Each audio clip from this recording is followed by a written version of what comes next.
It doesn't really matter where on Earth you are right now. Chances are, there's a spider nearby.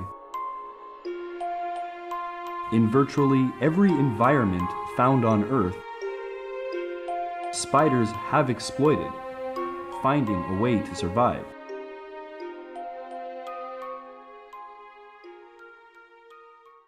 You needn't look very far. They're in the gardens, perhaps lying in wait at the center of some orb web. They're in the bushes, hiding in their silk den perhaps, at the bottom of some funnel web. Or maybe they're in the corners of your walls, hunting on foot. Spiders are one of the most prodigious and thriving manifestations of life ever to appear on this earth, with very little in common not only with humans, but with vertebrates in general.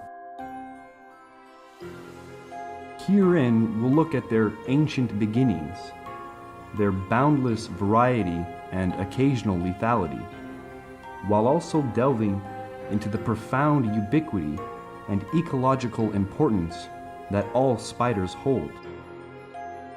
They're about as fascinating and impressive as they are creepy and strange.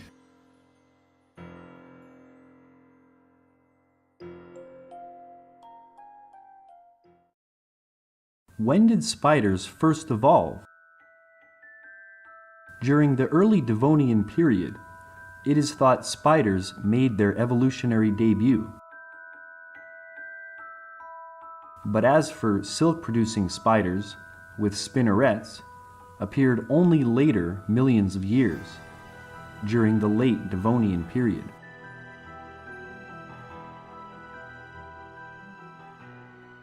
Spiders probably evolved about 400 million years ago from thick-waisted arachnid ancestors that were not long emerged from life in water. The first definite spiders, thin-waisted arachnids with abdominal segmentation and silk-producing spinnerets, are known from fossils like Attercopus fimbriungus. This spider lived 380 million years ago during the Devonian period, more than 150 million years before the dinosaurs. Since their inception some 400 million years ago, spiders have managed to endure the greatest tests of time, enduring through multiple mass extinctions. Today, they've exploited nearly every nook, nearly every cranny there is on this planet. The whole world is the spider's niche, and has been for hundreds of millions of years.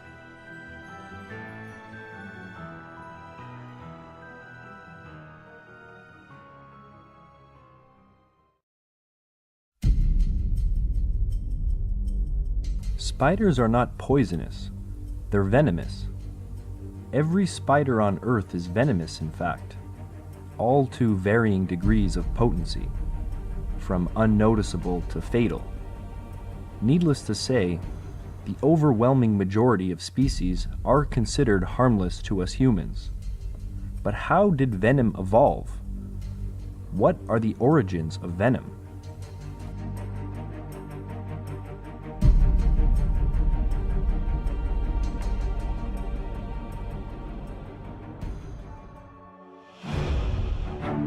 Venom is such a potent and successful weapon, it has evolved at least 10 separate times within dramatically different animals. So how did such a vicious weapon evolve? So the snake venom proteins don't come out of thin air. What they are is they're mutated forms of natural body proteins, often ones involved in very important physiological processes. So venom, for some snakes at least, evolved when the genes responsible for certain body proteins mutated into newer forms, evolving to take on newer functions.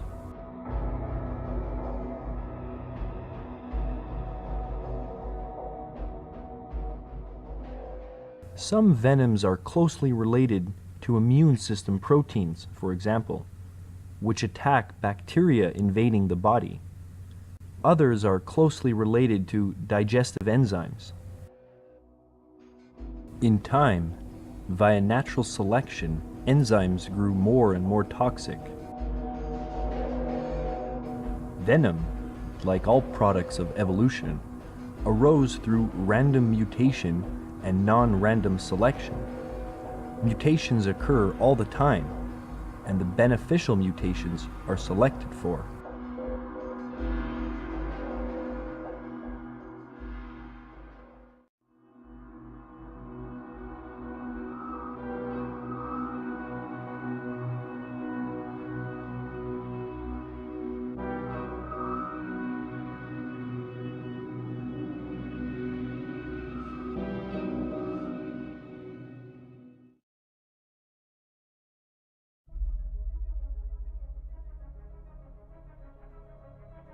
Throughout the long and storied past of our pale blue planet, there have been 5 major extinction events.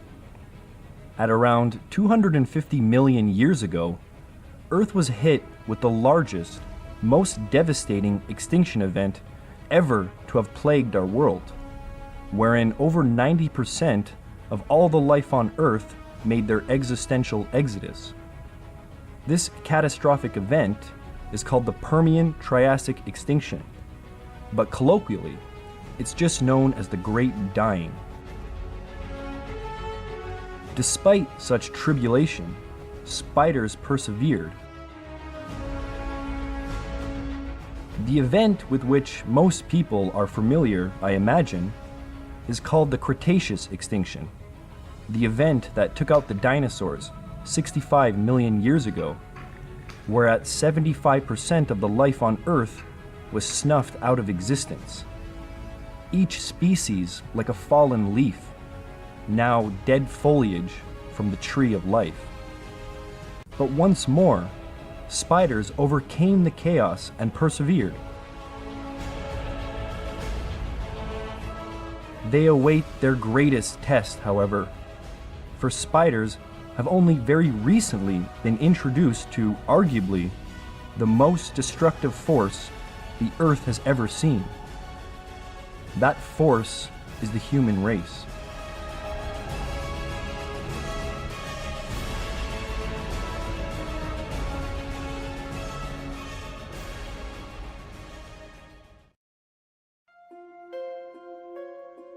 Spiders, along with insects, scorpions, and even lobsters, all belong to the phylum Arthropoda. All spiders are classified under the order Araneae, which are further divided into 2 suborders and more than 100 distinct families.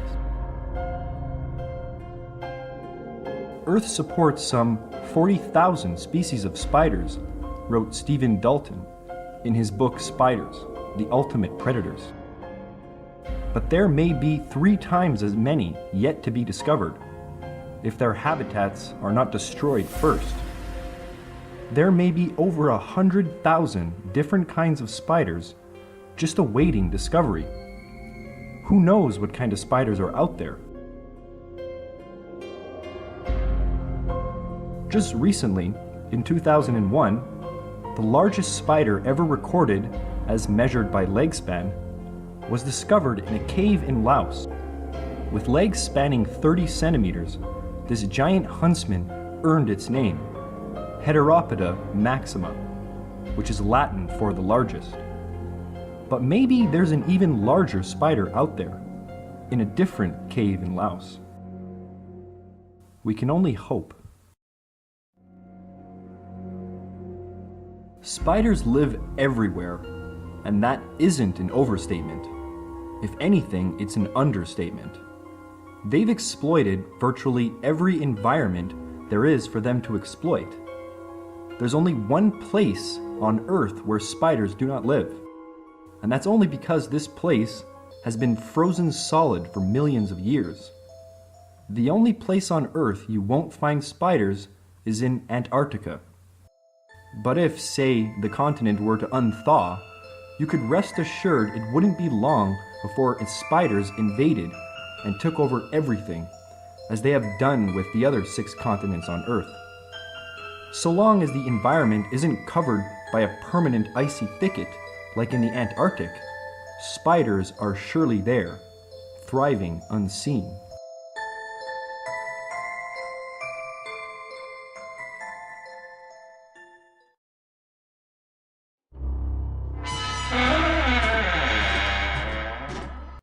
Spiders are incredibly diverse, with myriad kinds and characteristics. There are nocturnal hunters and diurnal visual hunters.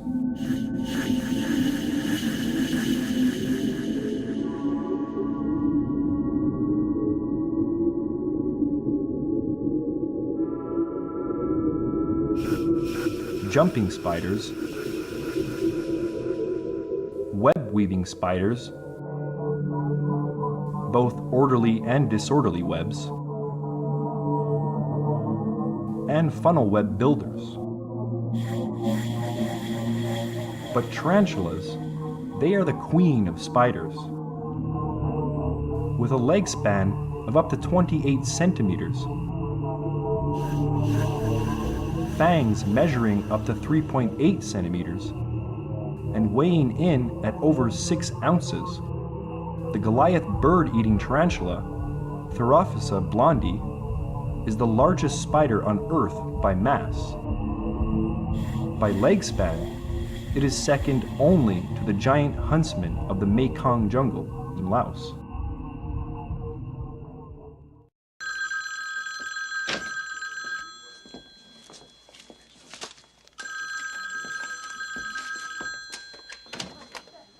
Atherton? Yes, Dr. Atherton? I'm Ross Jennings. I'm a general practitioner, and I have got a problem that it may be spider related, and you seem to be the foremost authority on the West Coast, or well, any coast, for that matter. Dr. Jennings, let me tell you that every so often in a little town somewhere, there is a health scare, some unexplained outbreak, and spiders make convenient culprits. Did you know, Doctor, that on every suburban acre, there are at least 50 to 60,000 spiders? And that each spider eats about 100 insects per year. That means at least 5 million insects are consumed per acre annually. Although spiders seem small and insignificant, they play an important role in balancing the ecology, keeping the population of insects under control, simply because their numbers are so abundant. As Stephen Dalton put it, spiders consume more prey than all other carnivores. The late W.S. Bristow, a British arachnologist, established that at certain times, undisturbed meadows can support an astonishing population of more than 2 million spiders per acre, and that the weight of insects consumed per year by spiders easily exceeds the weight of the entire human population of England.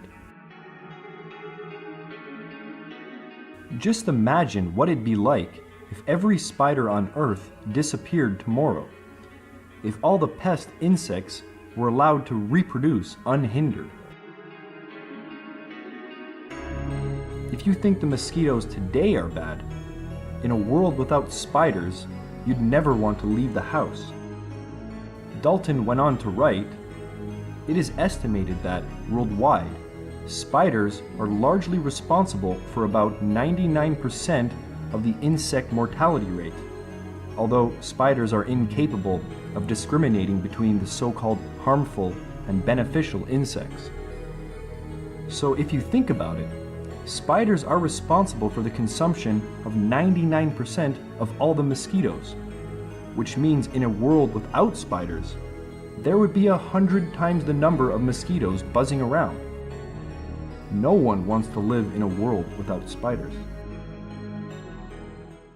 Here I am scratching and I like to hide. I am such a good spider. I will turn this way and I will, let's see, I will hide now a little bit. I will scratch, and I will flatten myself like this. And now I'm hiding, and I can see you. I like looking at you. But wait a minute, if I can see you, then you can see me. And it is a bit drafty in here, I must say. So maybe I'm not hidden. I will turn this way. Yes? And I will scratch, and I will bury myself again. And I will flatten my legs this time. That was the problem last time. My legs would not flatten, so I'm flat. No, I still have a barrier. Here is the secret key.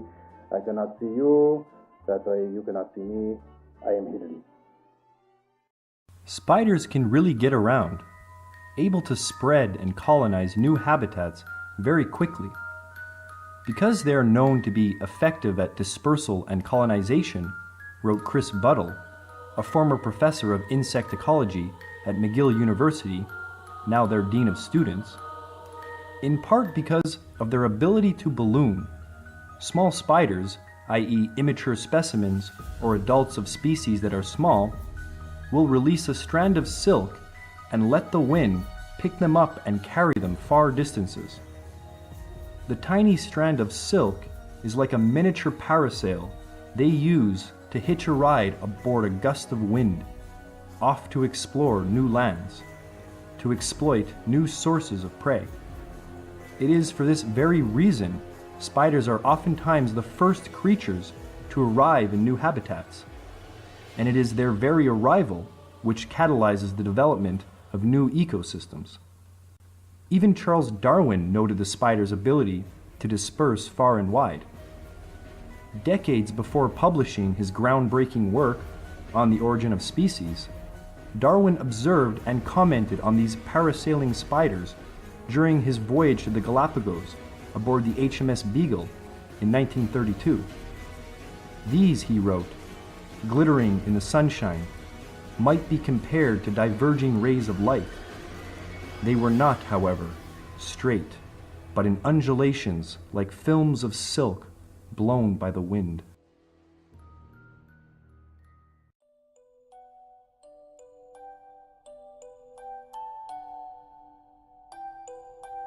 Since spiders indeed play such an important ecological role, it would be disastrous if they were to somehow disappear. Worst of all, there is little conservational effort to ensure that never happens. But spiders seldom interest most people. It seems unfortunate, wrote Stephen Dalton, that many naturalists and organizations concerned with conservation have tended to concentrate on the more obviously attractive groups of invertebrates, such as butterflies and dragonflies, as is clear from the many books on those subjects. So creepy and repellent most people find them that it overshadows how wonderful and fascinating are all spiders. We must move past their strange appearance. They've endured every major extinction event, spanning back hundreds of millions of years. What would it say about us, the state of humanity, if our presence caused the spider's demise?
Oh my God, kill it with fire!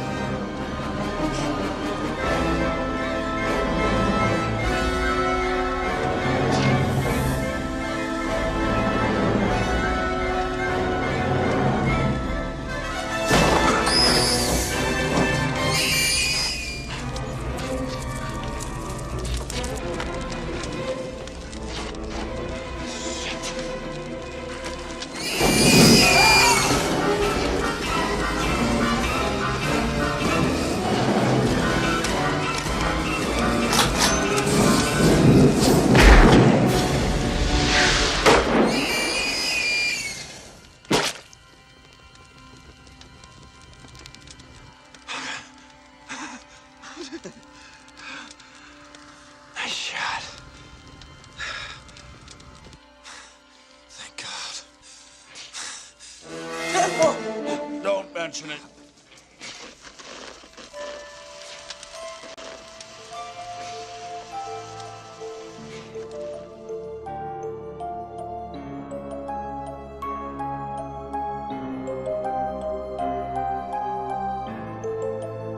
So unanimous is our hatred towards spiders that, while I can sympathize, so common is this very sentiment, it has become normal, the desire to set ablaze another organic being, albeit a wildly creepy organic being. There's no doubt that spiders are one of the creepiest creepy crawlies ever to creep upon this earth. But that's precisely why they are, at the same time, also the most interesting creature creeping upon this earth. Spiders are literally everywhere, yet we seldom encounter them. Perhaps that's why they're among the most successful land-based predators on Earth.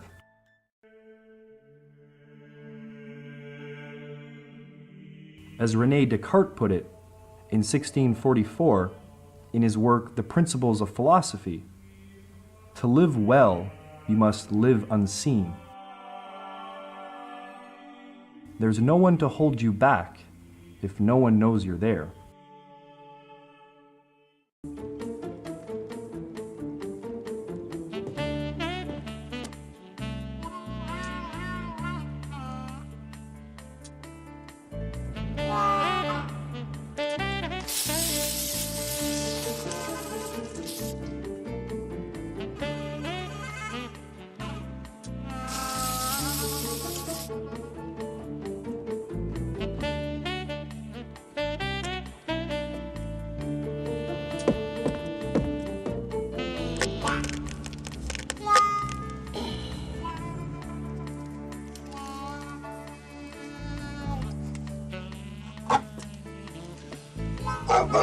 Yeah, that's right. I'm bad.